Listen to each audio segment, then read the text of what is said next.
Sumainyo ang Panginoon. At sumaiyo rin. Ang mabuting balita ng Panginoon ayon kay San Mateo. Papuri sa iyo, Panginoon. Noong ding araw na iyon, si Jesus ay lumabas ng bahay at naupo sa tabi ng lawa. Pinagkalipunpunan siya ng makapal na tao, kaya sumakay siya sa isang bangka at doon naupo. Nasa dalampasigan naman ang mga tao at nagturo siya ng maraming bagay sa pamamagitan ng mga talinghaga. May isang magsasakang lumabas upang maghasik.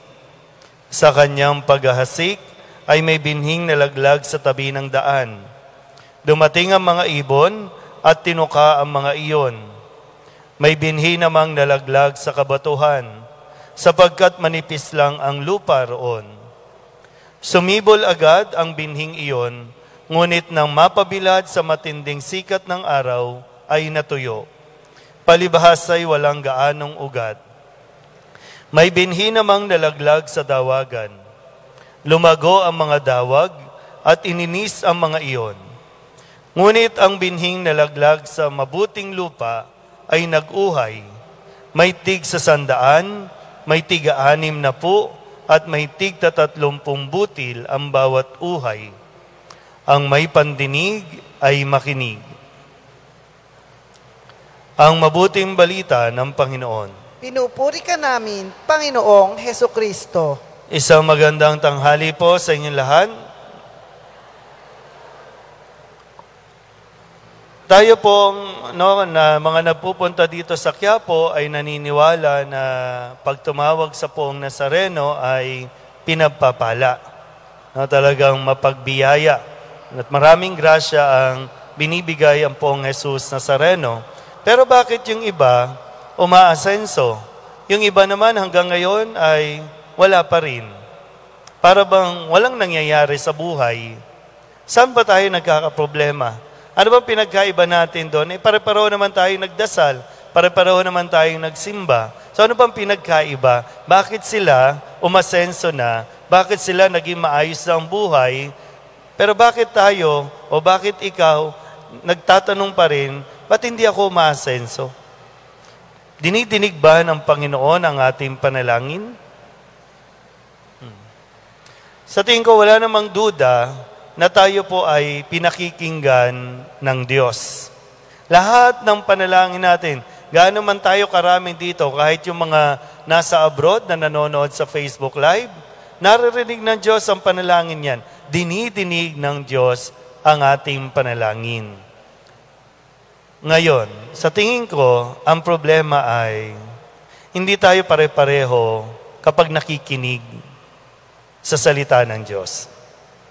Sabi nga natin, sa bawat misa, sa bawat pagpapahayag ng salita ng Diyos, ito yung paraan, isang paraan para maiparating ng Diyos ang sagot sa iyong panalangin. Kaya lang, kapag nagsasalita na ang Diyos sa pamamagitan ng mga pagbasa, iba-iba tayo ng itsura.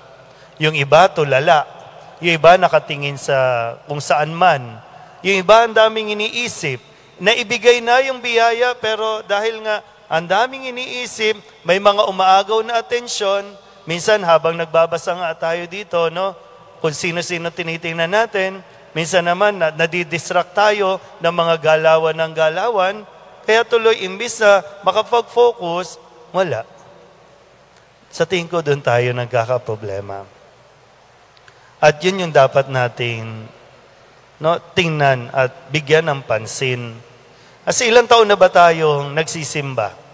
Siguro naman wala naman dito isang beses pa lang. Kumbaga hindi na mabilang yung nagpunta ka ng simbahan. Pero ano bang naaalala po ninyo ng mga salita ng Diyos na lagi mo ng baon-baon? Minsan sasabihin ninyo, pag umating kayo ng misa, uy, ang ganda-ganda naman ng homily. Pero pag tinanong mo, wala naman naalala. Ano yung naalala mo doon? Wala lang. Basta maganda. Di ba? May problema tayo doon.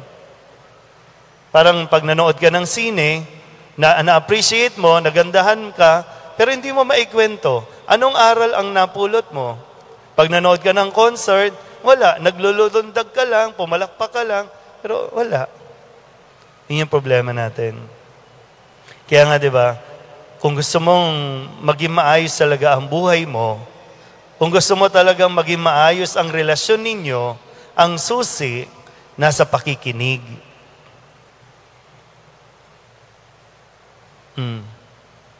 Nasa pakikinig.